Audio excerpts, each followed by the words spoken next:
ஸ்ரீ குருவாயூரப்பன் திருவடிகளே சரணம்.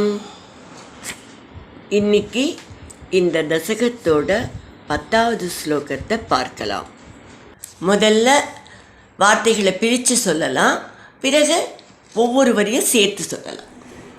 பரம கிமு பகுப்யா பரம கிமு பகுப்யா त्वत्पदाम्भोज भक्तिं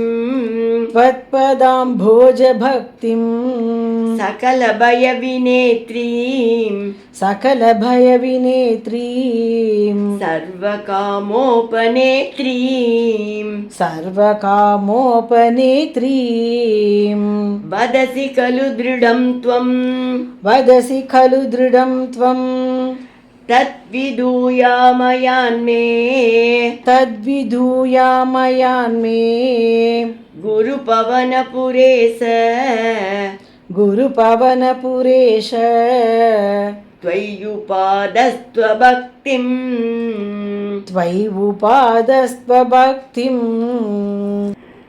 परम किमु बहुप्या त्वत्पदाम्भोज भक्तिं परम किमु बहुप्या त्वत्पदाम्भोज भक्तिं सकल भय विनेत्रीं सर्वकामोपनेत्रीं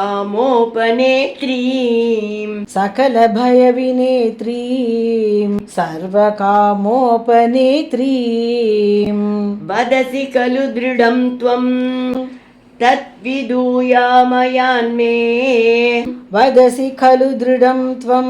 तद्विदूयामयान्मे गुरुपवनपुरेश त्वय्युपादस्त्वभक्तिं.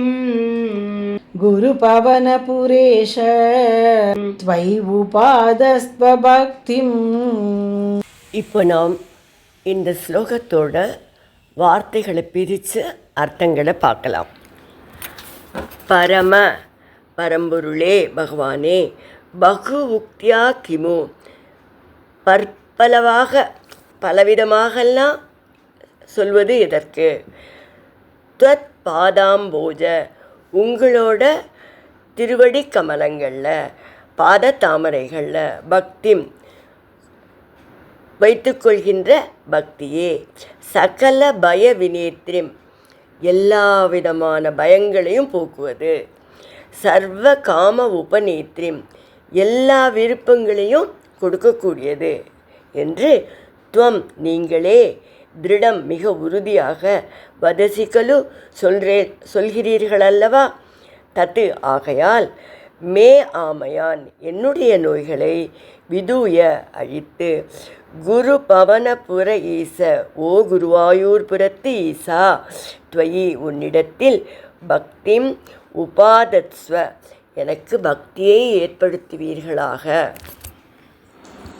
இப்போ இந்த ஸ்லோகத்தை முழுவதுமாக பாராயணம் பண்ணி இதோட முழு அர்த்தத்தையும் பார்க்கலாம்.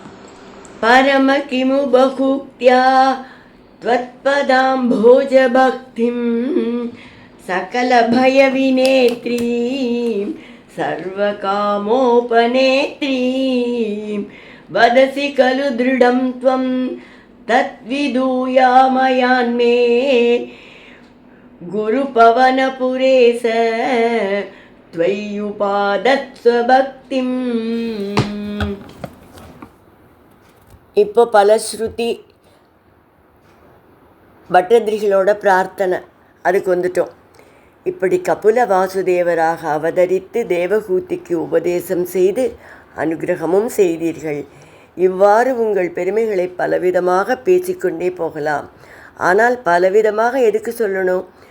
ஓ குருவாயூர்புரத்து ஈசா, உங்கள் பாதகமலங்களில் வச்சுக்கிற பக்தியானது எல்லா பயத்தையும் போக்கும், எல்லா விருப்பங்களையும் நிறைவேற்றும். இதை பக்தர்கள் சொல்லலை, நீங்களே சொல்லியிருக்கேள், உறுதியாக சொல்லியிருக்கேள். அதனால் நீங்கள் தான் என்னோட நோயெல்லாம் அழித்து என்னை காப்பாற்றணும். உங்களிடத்தில் பக்தியையும் நீங்கள் தான் எனக்கு உருவாக்கணும் அப்படின்னு பிரார்த்தனை செய்து கொண்டு தசகத்தை நிறைவு செய்கிறார். கபிலரோட உபதேசத்தோட பாகவதத்தோட 3வது ஸ்கந்தம் பூர்த்தியாகுது. பக்தி யோகத்தின் மூலம் தேவகூதியும் முக்தி பெற்றாள். நாமும் நம்மை பக்தியில் ஈடுபடுத்தி கொண்டு குருவாயூரப்பன் அருளை பெற்று பிறவி பயனை அடைய முயற்சி செய்வோம்.